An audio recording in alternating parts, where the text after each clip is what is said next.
For 65 years, it was the oldest unsolved double homicide in Montana history.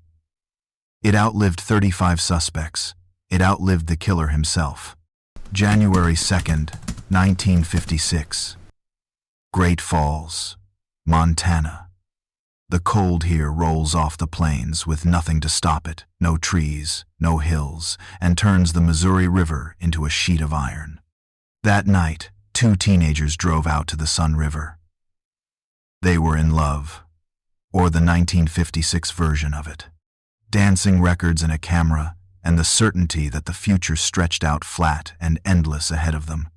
They never saw the sunrise. What happened to Patricia Kalitsky and Lloyd Dwayne Bogle became a ghost story whispered in sheriff's offices for 3 generations. And it all came down to a single invisible speck of life, preserved on a glass slide so old that when it was first stored, science couldn't even see the killer hiding inside it. Patricia Kalitsky moved through Great Falls High like she owned it, not with arrogance, but with the ease of someone who knew exactly where she fit. She was 16, a junior, the kind of girl people move toward without meaning to. Lloyd Dwayne Bogle had arrived at Malmstrom Air Force Base from Waco, Texas, with the 29th Fighter Interceptor Squadron. He was 18, a long way from home. By December, he had found Patty. Music, dancing, a jukebox frequency 2 people share when they stop looking and just listen.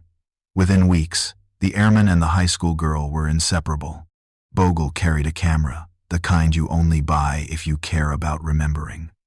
When they found his car the next morning, engine still running, headlights burning into the frost, the camera was on the seat, untouched.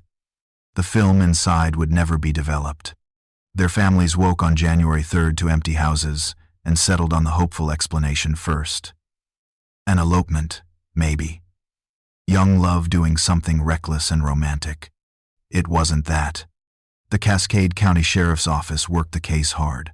They had to. A teenage girl and a serviceman, executed in the dark. A town that small doesn't absorb something like that. It changes the air. Over the following decades, investigators built a list of 35 suspects. 35 names. 35 dead ends. Every lead that looked promising eventually ran into a wall. An alibi that held. A story that checked out. A trail that simply went cold. Then came the name that seemed to explain everything. John Herzl was one of the most notorious gangsters connected to Montana in that era, exactly the profile investigators had been searching for. Dangerous. Documented. The kind of man whose name, when it surfaced, made a room go quiet. For years, he absorbed significant investigative focus. He looked like the answer was supposed to look. He was not the answer. This is the trap that cold cases set. When you spend years searching for a monster, you start to need the monster to look a certain way. You build an image, violent history, criminal record, the face of someone capable. And that image becomes the filter through which you read every piece of evidence. Anything that fits the profile gets weight. Anything that doesn't gets set aside. The real killer had no profile, no file, no prior convictions that flagged him to anyone. He was not the man investigators were looking for because he was not the man anyone would think to look for. He was a neighbor. He trained horses. He went to the same places these families went. And for 65 years, he was completely invisible. In 1956, the coroner who examined Patricia Kalitsky made a decision that had no logical justification at the time. He collected a biological sample from the crime and preserved it on a glass microscope slide. He had no reason to believe it would ever matter. DNA profiling did not exist. The structure of DNA itself had only been described 3 years earlier.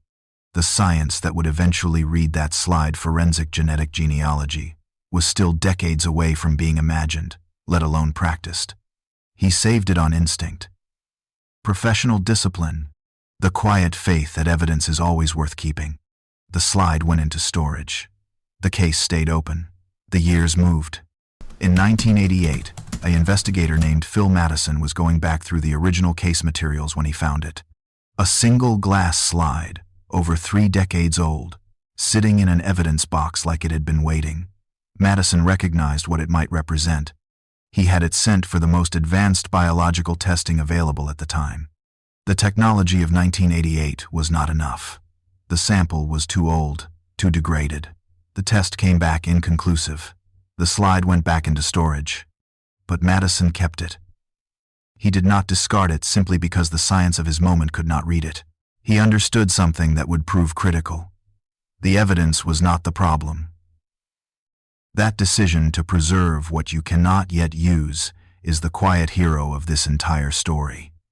Not a detective's instinct, not a breakthrough interview, just two men, 32 years apart, who chose to keep something small and fragile alive long enough for the future to catch up with it. By 2012, Sergeant John Cadner had been carrying this case for years. The file was thick with dead ends. Every suspect had been exhausted. Every conventional investigative road had been walked to its finish. So he stopped looking for the killer and started looking for the killer's family. Forensic genetic genealogy works on a simple but radical idea. You do not need the suspect's DNA in a criminal database to find them. You only need a relative, a cousin, a second cousin, someone who uploaded their DNA to a public ancestry site out of pure curiosity to unknowingly point you in the right direction. You build a family tree outward from that partial match, branch by branch, until the geography and the timeline and the biology all converge on a single name. It is detective work, but conducted entirely in the past. You are not chasing a living person through the present. You are reconstructing a bloodline through history until one branch leads to a door. Cadner partnered with genealogy investigators and submitted the 65-year-old sample for modern DNA extraction. The technology that had defeated Phil Madison in 1988 had been rebuilt from the ground up. What was unreadable then was now a map. The profile came back clean. Then the matching began, cross-referencing the DNA against public genealogy databases, identifying distant relatives, constructing a family tree one generation at a time. Weeks of work. Hundreds of branches. And then the tree stopped branching and pointed at a name that had never appeared, not once in 65 years of investigative files. A man who had lived less than a mile from Patty Kalitsky's front door. His name was Kenneth Gould. He was not a gangster. He was not a drifter passing through. He was a local man, a horse trainer who lived less than a mile from Patricia Kalitsky's house. He knew the roads. He knew the places young people went at night. He knew this town the way only a resident knows it, not as a visitor reading a map, but as someone who had absorbed its rhythms and routines over years of ordinary life. Weeks after the murders, Kenneth Gould held a newborn baby. He attended community gatherings. He smiled at neighbors. He built a life, a quiet, unremarkable, neighborly life on top of what he had done in the dark on January 2nd, 1956. He eventually moved to Missouri, where he lived out the rest of his days completely undisturbed, his secret sealed so completely that it never once surfaced in any investigative file across 6 decades of active inquiry.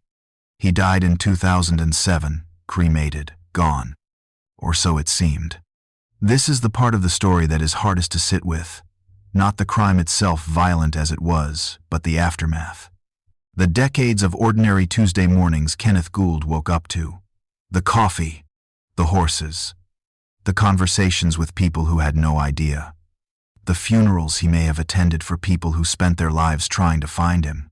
Great Falls had spent 65 years imagining a monster with a recognizable face. A criminal record, a reason to be feared on sight. The town looked outward for the stranger, the predator, the man who did not belong. The man who belonged was the problem. Evil, it turns out, does not always arrive with a file. Sometimes it coaches your neighbor's horses.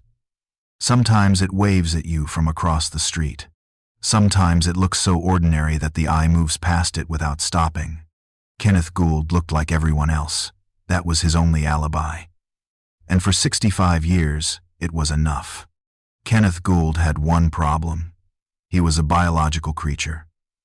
And biological creatures leave traces that no amount of silence, relocation, or ordinary living can erase. Investigators contacted Gould's living children. They agreed to provide DNA samples. They did not know what the results would say. They submitted to the process the way anyone might, cooperatively, curiously, with no reason to expect what was coming. The lab results confirmed a 100% match to the 1956 sample on the glass slide. Their father had murdered Patricia Kalitsky and Lloyd Dwayne Bogle on the frozen edge of the Sun River 65 years earlier. He had come home that night. He had kept going. He had let other men spend their careers chasing his ghost while he trained horses and waved at neighbors, and eventually died in Missouri without ever being asked a single question about January 2, 1956. In June 2021, the Cascade County Sheriff's Office held a press conference. They announced the resolution of the oldest unsolved double homicide in Montana history. They named Kenneth Gould. They closed the file. There were no handcuffs, no trial. No moment where the guilty man had to look anyone in the eye and account for what he had done. That part, the part every victim's family deserves, was gone. Cremated with him in 2007. But here is what was not gone. Patricia Kalitsky was not a cold case number anymore. Lloyd Dwayne Bogle was not an open file. They were people again, named, known, finally answered for. The question that had outlived everyone who first asked it had been answered at last. Not by a confession, not by a witness, by a glass slide that two careful men had chosen to keep alive across 65 years. History is never truly over. Our biological footprint is permanent.